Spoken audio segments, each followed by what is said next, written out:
Dinner in Jurassic World, which opens in theaters on Friday. Just a few years ago, doing all this physical action would have been tough for a then overweight Chris, an issue that affected not only his career, but life at home with wife Anna Faris.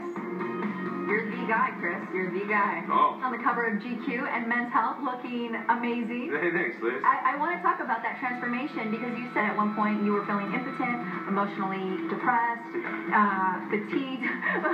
These are your words. They are my words. I'm not sure I knew what impotent meant when I said it. But what was it?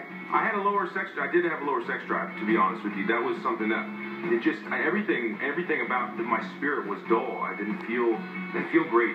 But to those who felt the way I felt at that time, you know, there's really hope. You can with hard work and dedication and just like sticking to it, you can actually make a big change, and it'll affect you not just physically, not just the way you look, but how you feel and how your spirit feels, you know, and how your penis feels. So what was the turning point? I'm starting to realize now why my wife wants me fat again.